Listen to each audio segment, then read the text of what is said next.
안녕하세요. 유스네비에서 기획한 미래 인재대기 프로젝트. 여러분과 함께 동반할 네비쌤 유주미입니다. 반갑습니다. 오늘은 그 여정의 제1탄 고교 학점제입니다. 벌써부터 머리가 아프시죠?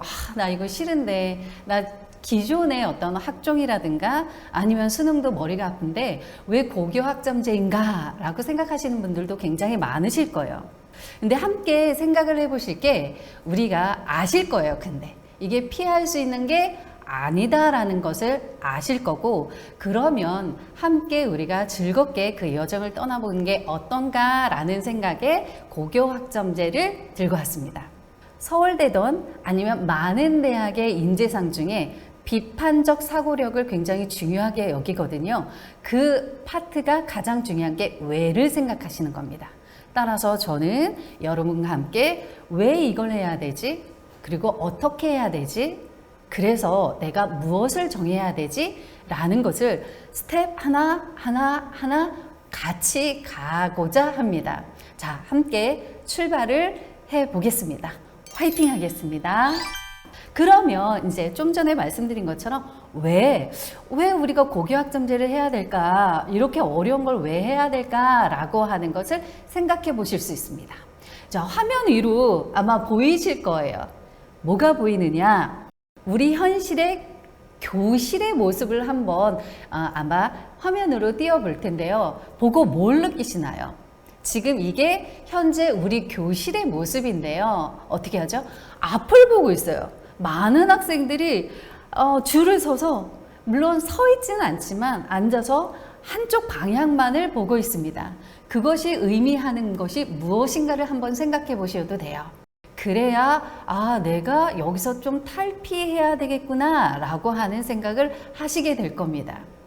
아마 어른들도 아시겠고요. 아마 우리 학생들도 알겠지만 지금 이 교실의 모습은 일제의 어떤 그 잔재가 남아있는 거죠. 일제가 싫다 말다 이게 아니라 왜 이럴 수밖에 없었는지 또 한번 생각해 볼 필요가 있습니다. 60년대, 70년대를 살아오면서 우리는 굉장히 조금 어려운 환경 속에서 살아왔습니다.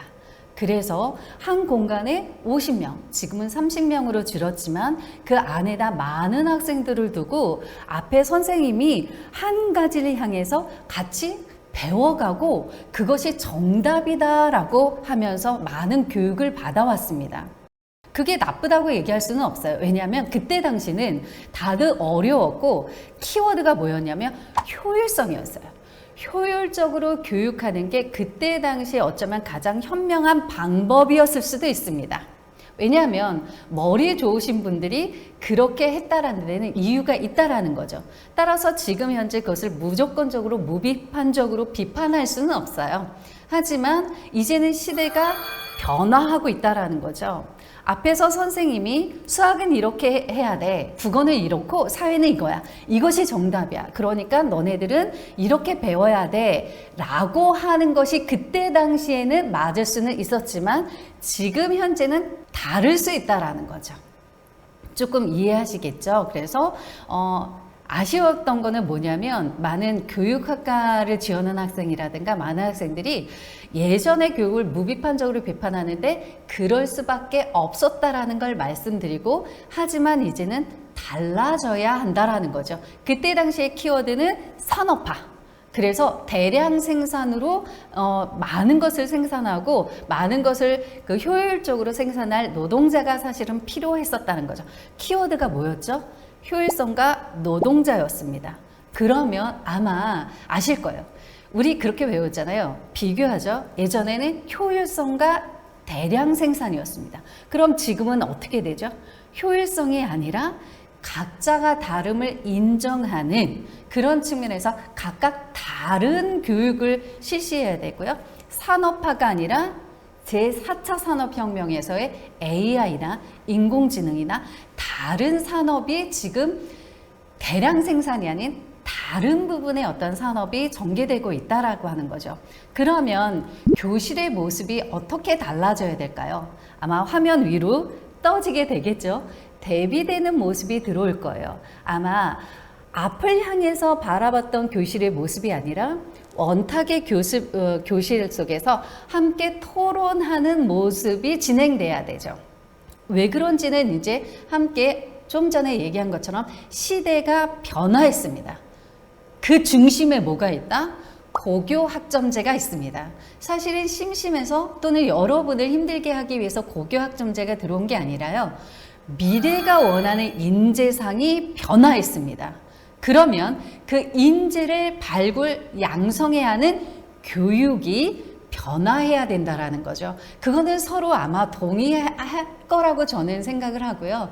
아, 그래. 그럼 시대가 변했으니까 교육의 모습도 변해야지. 한 곳을 향하는 게 아니라 함께 둘러싸여서 함께 토론을 해야지. 그래, 하나의 정답이 있는 게 아니라 다양한 정답이 있는 거지. 거기까지는 아마 함께 이해하셨을 거라고 생각해요. 아마 대부분 많이 아셨을 거라고 저는 생각을 하고요. 그러면 그 안에서 어떻게 우리가 변화해야 될까라는 모습을 생각을 한번 해보겠습니다. 위로 아마 그 화면이 공유될 거예요. 유튜브라고 하는 것도 있고요. 또 다른 다양한 게 있죠. NFT도 있을 수도 있고요. 다양한 플랫폼들이 아마 화면으로 공유가 될 텐데 이게 지금 가장 핫한 산업이죠. 이 산업에서 원하는 인재를 발굴하기 위해서 교육이 변화하고 있다는 것입니다. 이제 교육의 변수를 알아보기로 하겠습니다. 한번 화면 같이 공유가 될 텐데요. 함께 읽어보도록 할게요. 그러니까 여러분들도 소리를 내서 함께 읽어보시는 거 추천드립니다. 한번 볼까요? 현재 프로그래밍에 능한 사람은 기회를 잡을 것이다. 예전엔 영어였다면 지금은 코딩 프로그래밍이죠. 하지만 인구의 0.5%만이 첨단 기술을 다룰 수 있습니다. 앞으로는 프로그래밍을 직접 하는 AI가 등장하죠. 그러면 단순한 코딩에서 벗어나야 된다라고 하는 전제가 깔립니다. 사람은 AI에게 말로 요구를 해서 프로그래밍을 할 것입니다. 그럼 우리 인간은 뭐 하겠죠? 어떤 프로그래밍을 할 것인가를 요구하게 된다는 거죠. 그럼 이러한 생각을 하게 되면 이제는 단순한 코딩이 아니라 무엇을 어떻게 코딩할 것인가를 제시해 줄 사람이 필요하겠구나. 그럼 나는 그러한 무엇을 어떻게 프로그래밍 할 것인가를 얘기해 주는 사람이 돼야 되겠다. 그것이 미래의 인재겠구나 라는 생각을 하실 거예요. 그리고 나서 그러면 그렇게 무엇을 어떻게 지시할 것인가에 대해서 내가 그런 능력을 가지려면 어떤 여정을 거쳐야 되지? 어떤 과정을 거쳐야 되지? 라는 생각을 하시게 될 텐데요. 그 부분을 앞으로 저랑 함께 하게 될 것입니다. 또한 다른 부분의 어떤 기사를 한번 같이 읽어볼까요? 프로그래밍에는 두 부분이 있습니다. 하나는 문제에 대해서 열심히 생각하고 이해하려고 하는 노력하는 것이고 다른 하나는 그냥 코드에 매핑하는 것이다. 이 두 가지 이야기가 각각 다른 유명한 사람이 얘기했지만 같은 부분에서 지점이 같이 접목이 되죠. 하나는 단순한 코딩이냐, 하나는 무엇을 어떻게 할 것이냐. 따라서 오늘 1회차를 마감하면서 함께 공유하고자 하는 얘기는 바로 이런 고교 학점제라고 하는 것은 바로 이러한 능력을 배양하기 위해서 교육부가 새롭게 도입하는 그런 제도다라는 말씀을 드리겠습니다. 그냥 고교 학점제는 이거야 라고 말씀드리는 것보다는 이런 인재를 원하는 게 바로 고교 학점제구나 라는 걸 함께 공유해 보았습니다. 여기까지 여러분과 함께 1회차 여정을 함께 했는데요. 2회차에도 새로운 내용을 여러분께 전달하고자 합니다. 2회차도 함께 해 주실 거죠? 여기까지 네비쌤 유주미였습니다. 감사합니다.